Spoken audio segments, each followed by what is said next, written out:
There's a subtle but dangerous shift that happens in the mind of a perfectionist. And it's small, it's sometimes unnoticeable. I failed. And that becomes, I am a failure. And when that shift happens, something else shifts too. It's in your body. Your body responds like it's under attack. Your heart rate changes, your shoulders tighten, your breathing shortens, and you move into protection mode. And it's not because you're dramatic, and it's not because you're weak, but what's happening is your brain is interpreting identity threat as danger. So before we unpack the belief, and we talk about scripture and humility and grace, we're going to calm the body that's been carrying all of that. I want to start today's episode a little differently. There was a 2018 study published by Frontiers in Physiology. And what they found is that when we slow our breath and we make the exhale longer than the inhale, it stimulates the vagus nerve. And that will increase parasympathetic activity, where our nervous system is responsible for rest and relaxation. And this kind of breathing can slow the heart rate and help the brain feel safe, not threatened. And that's a big deal because in the world we live in today, there's so much around us that thrusts us into fight, flight, or freeze. And when we're in that state of mind, we can't receive God's truth. We can't receive the connection to His Spirit the way that we can if we're much more relaxed. So I'm going to start today with a little exercise where we're going to breathe in slowly, then make our exhale longer than our inhale. Now, I think if you're driving, you should be able to do this. Or if you're cleaning house or whatever it is you're doing. Obviously, ideally, if you pause, stop what you're doing and join in on this, it's ideal, but I don't think it's necessary. But just be safe whatever you're doing. Okay, take a deep breath slowly for 1, 2, 3, 4, 5. Now slowly exhale. 1, 2, 3, 4, 5, 6, 7, 8. Let's do that again. Inhale 1, 2, 3, 4, 5. And exhale 1, 2, 3, 4, 5, 6, 7, 8. If you participated in that exercise, you probably already calmer. I might even suggest you do it just a couple more times, but just sit with that a moment and pay attention right now. How are you feeling? What are you hearing? What are you experiencing throughout your body? The Lord led me to this reality a few weeks ago. I swear to you, it's been a game changer. When I did it, I immediately noticed a difference in my body. And after 3 times of doing it, I was completely present. My brain felt clearer, my emotions decreased, objectivity increased. And every time I do this, I find that it allows me to be more able to listen and hear God, hear His truth. None of which I can do, like I said, in the state of fight or flight. And now it's almost a habit. As soon as I start to feel anxious or stressed, I literally just start breathing like this. It's kind of, for me, the initial steps of taking captive every thought and making it obedient to Christ. That's that principle that we learn of in 2 Corinthians 10:5. This sets me up to be able to do that, because if I'm trying to do that intellectually, it's not going to work when my subconscious is in a state of fight or flight. But if I get into a very clear place Now I can actually apply God's word and see it become incredibly effective. So I encourage you to try it out this week and let me know how it worked for you.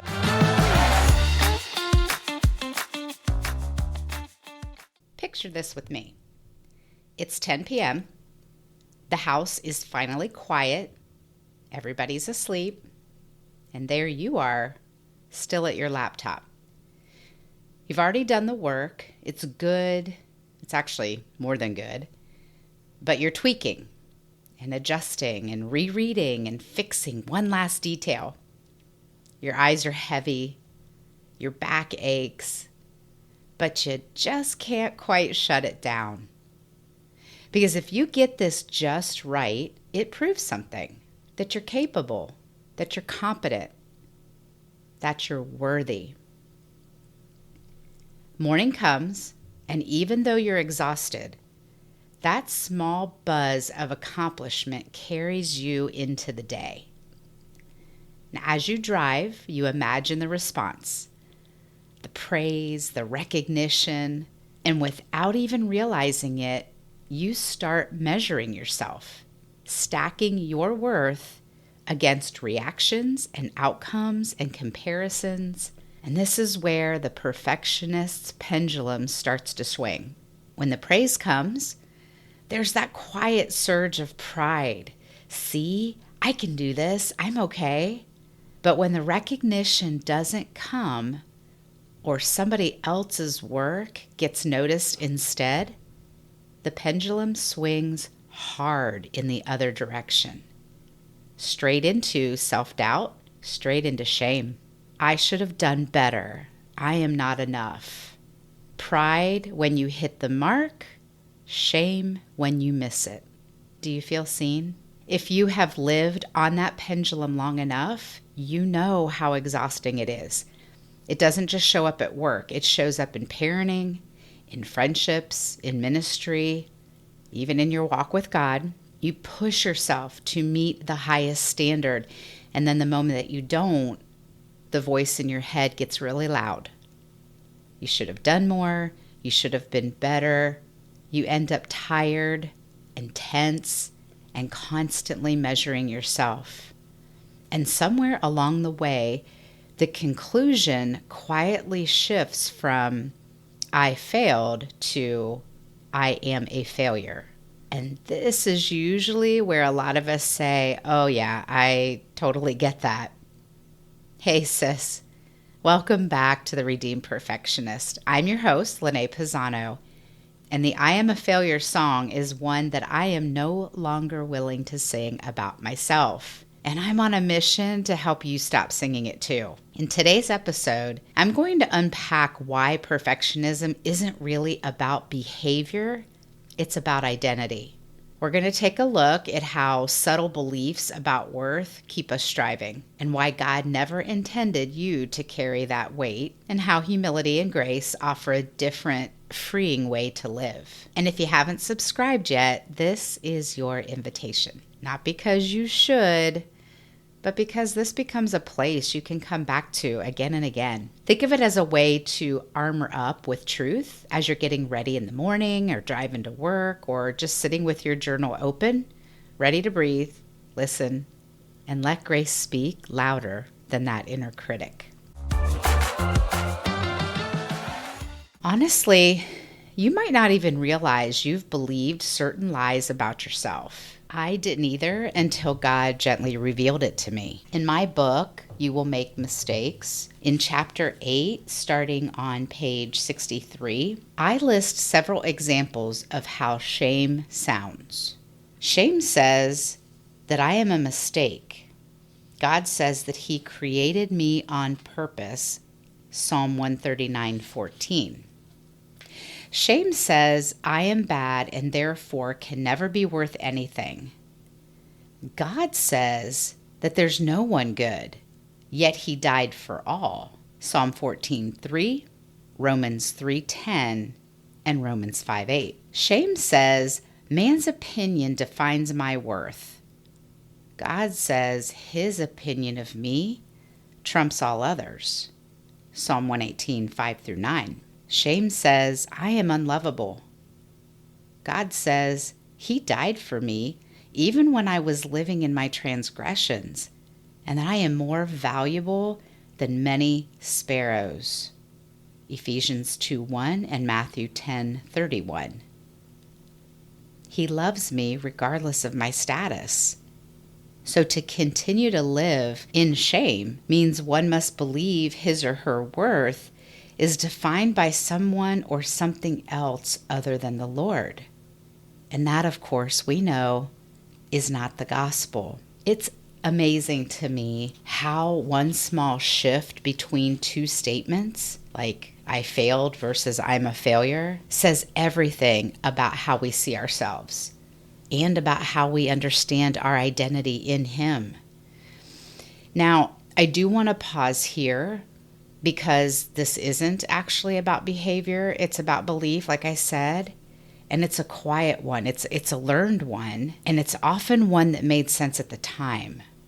It's that belief that says my worth rises and falls based on my performance. But I want to be very clear. There is nothing wrong with affirming yourself. It is okay to say, I worked hard and I did that really well. And it's okay to feel proud of your effort and your growth and your obedience. And for many of us who have lived under like constant self-criticism, learning to speak kindly to ourselves is a part of healing. It's not pride. It's not sin. I mean, it can become that. But generally speaking, we actually need more of that because we didn't have enough of it growing up. Self-affirmation is not a problem. The question becomes, what is the affirmation doing for you, right? Is it encouragement? Is it emotional oxygen? I know that's what it's been for me. Is it healthy acknowledgement? Or is it holding your sense of worth together? Because that pendulum between pride when things go well and shame when they don't is actually what Scripture calls a form of boasting. And we know love does not boast. And I know that might sound strong, especially if you didn't feel prideful at all. But just stay with me for a second. We think of boasting as bragging. It isn't just bragging. Boasting biblically is placing confidence in yourself. It's locating your worth in your performance. So when pride shows up, the focus quietly shifts to what you did. I nailed it. I proved myself. I'm good. And when shame shows up, the focus is still on you, just inverted. I failed. I should have done better. I'm not enough. Do you see that? Both pride and shame keep the spotlight on your performance, and both assume your value rises or falls based on what you produce. And that's why it's a form of boasting.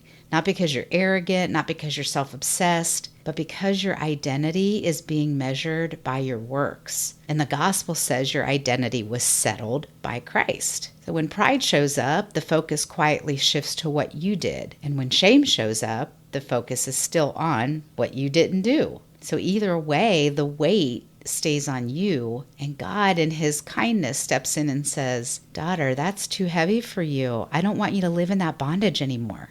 And before your inner critic jumps in right now and starts to criticize you and lead to self-condemnation, I want to say this clearly. You didn't choose this pattern because you're prideful. You learned it because at some point approval felt safer than rest. God is not exposing anything to shame you. He reveals things in us to help relieve us of weight we weren't supposed to carry. It's kind of like a invitation.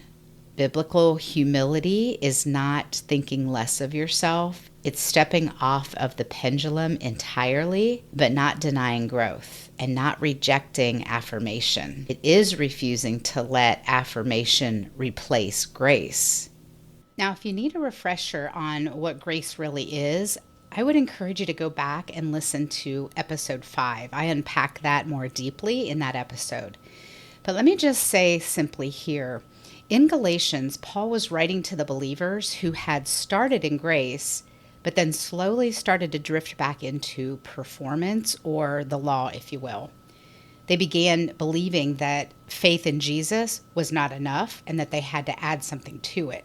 So more rules, more proving, basically more religious effort. And Paul essentially says, hey, why are you going back to try to earn what was given to you freely? He reminds them that nobody is justified by works, not then, and certainly not now. And I remember when that hit me personally. I didn't realize that in my perfectionism, I was basically doing the same thing. Not trying to earn salvation, because I had already received that by faith, but I certainly was trying to earn security in the Lord, trying to justify my worth by my performance. And then, of course, grace comes and gently says, hey, you weren't meant to carry that. Your standing with God was settled by faith, not by flawless execution. And then here's the part we sometimes miss. Grace isn't just the doorway to salvation. It's the power that sustains you afterward. And when I say power, I'm not talking about hype or emotion or how you feel. I mean the actual ability given by the Spirit to live differently. That power that helps us respond differently, to be able to rest, to be able to stop striving where we used to strive. Grace isn't just about forgiveness. It's empowering us to do what we were not able to do before in our own strength.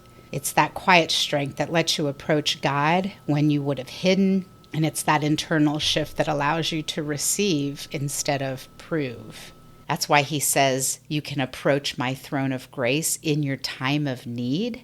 So it isn't just a one-time thing at salvation.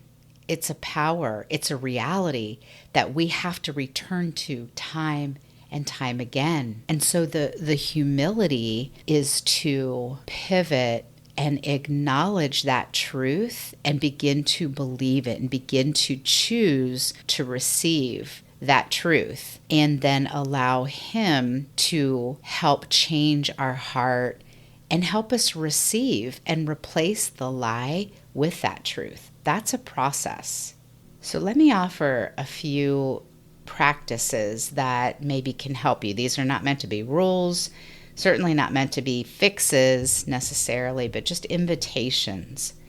Start to notice it. I mean, if there's anything in today's message that's waking you up, pay attention to that. And when you feel the pendulum swing, just notice it and just name it without judgment.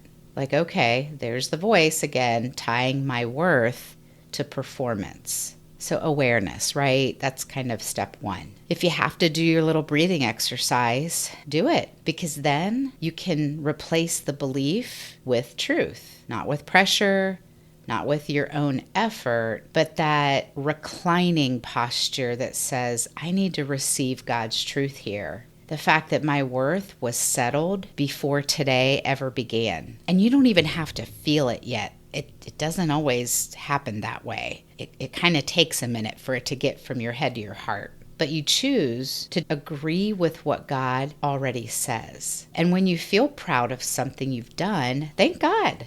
You know, God, thank you for helping me show up today. Thank you for helping me do the work. Thank you for the giftings and talents you placed in me. But I also thank you that my value is not based on how I perform with those things. The freedom that you and I need and often are looking for doesn't come from swinging harder on the pendulum. It's going to come when we step off that pendulum entirely and we let God carry what he never asked us to hold to begin with. All right, let me just summarize everything that you heard today. Perfectionism is not really about behavior. It's about identity. It's about that subtle shift from I failed to I am a failure. And when that shift happens, your body reacts like you're under threat, right? That's where you tighten and you strive and you're going to swing between pride and shame.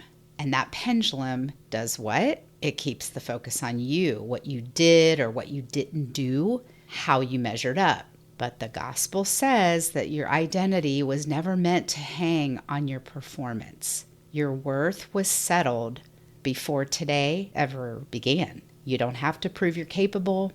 You don't have to secure that you're worthy, and you don't have to carry what grace already carried. So when pride or shame show up, I recommend you pause. I recommend you breathe. Just notice it, name it, and gently remind yourself that your value is not on trial. God is not grading you. He is growing you.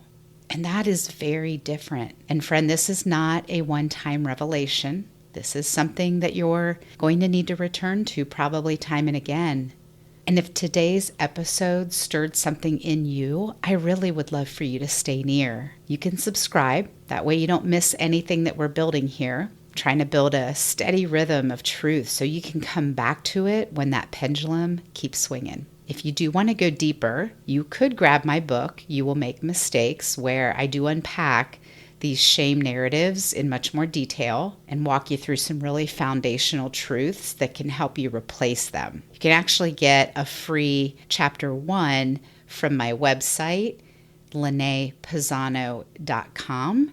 That's LeneePezzano.com, and I'll drop the link in the show notes. And if you are creating community, a place where women are learning to step off that pendulum together, come join us inside the Redeemed Perfectionist Facebook community, and let's practice grace together. But listen, wherever you are right now, let me leave you with this. You are not your last mistake. You are not your latest outcome. And you're not the sum of your performance. You are held, you are loved, and you're already enough. And I will meet you back here next time.